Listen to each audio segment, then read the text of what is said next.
Hi friends, welcome to Chennai hut சமையல். எல்லாரும் எப்படி இருக்கீங்க? நல்லா இருக்கீங்களாப்பா? இன்னைக்கு நம்ம சென்னை ஹட் சமையல்ல ரொம்ப டேஸ்டான ஒரு ரெசிபி பார்க்கலாம். கடையில விற்கிற பால் பாக்கெட் வச்சு ஒரு சூப்பரான சாதம் பண்ண போறோம். தேங்காய் சாதம், நெய் சாதம் எல்லாம் நம்ம செய்திருக்கோம். அது ஒரு டேஸ்டா இருக்கும், இது ஒரு வித்தியாசமான டேஸ்டா இருக்கும். ட்ரை பண்ணுங்க. இப்ப நம்ம அதை எப்படி செய்யறதுன்னு வீடியோக்குள்ள போகலாம். வாங்க ஃப்ரெண்ட்ஸ்.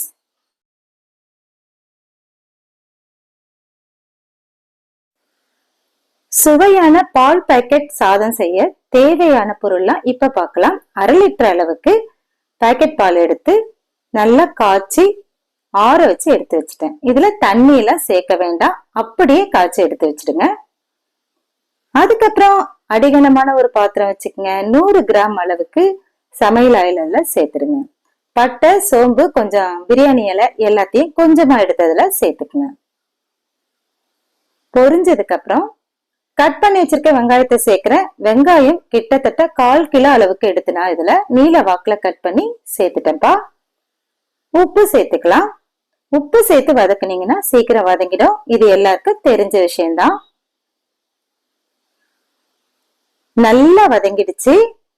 இது போல வதங்கினதுக்கு அப்புறம் இஞ்சி பூண்டு பேஸ்ட் கொஞ்சம் சேர்த்துக்குங்க. இது வீட்டுல அரைச்சது.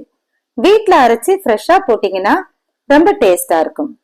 ஒரே ஒரு தக்காளி பழம் புளிப்பு சுவைக்காக இதுல சேர்த்திருக்கேன். காரத்துக்கு நம்ம எந்த மசாலாவும் போட போறது இல்ல, அதனால பச்சை மிளகாய் தேவைக்கேற்ப நீங்க நீல வாக்குல கட் பண்ணி சேர்த்துக்குங்க. ஒரு கை அளவுக்கு புதினா சேர்த்துக்குங்க. அவ்வளவுதான்ப்பா. நல்லா வதங்கி சூப்பரா திரண்டு வந்ததுக்கு அப்புறம் கீழே இறக்கி வச்சுட்டு ரெகுலரா வடிக்கிற புழுங்கல் அரிசி சாதம் தான் நான் இதுல சேர்த்திருக்கேன். டிஃபன் பாக்ஸ் ரெசிபிக்காக கட்டி தர போறேன். பிரியாணி அரிசியில நீங்க செஞ்சீங்கன்னா இன்னும் சுவை அதிகமா இருக்கும்.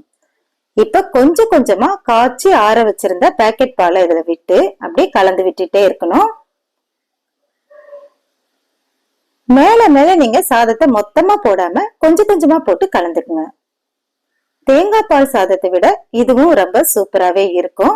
அது ஒரு டேஸ்ட் இருந்ததுன்னா இது ஒரு டேஸ்ட் வித்தியாசமா இருக்கும். இப்ப எல்லாத்தையும் நம்ம கலந்து விட்டுட்டோம்.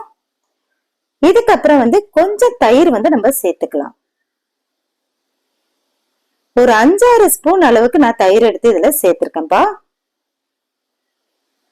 இதையும் நம்ம கலந்து விட்டுறலாம். தேவைக்கேற்ப நெய் கொஞ்சம் சேர்த்துக்குங்க. தாராளமா நெய் சேர்க்கறதுனால நீங்க சேர்த்துக்கலாம். அவ்வளவுதான். கொஞ்சம் நறுக்கிய கொத்தமல்லி இலைய அதுல போட்டாச்சு. இப்ப சிம்ல வச்சு ஸ்டவ்ல வச்சுட்டு கொஞ்ச நேரம் அப்படியே ஹீட் ஏறி வரும்போது நம்ம கலந்து இறக்கணும். கொஞ்ச நேரம் மூடி விட்டுருங்க. தீந்து போகாம பாத்துக்குங்க.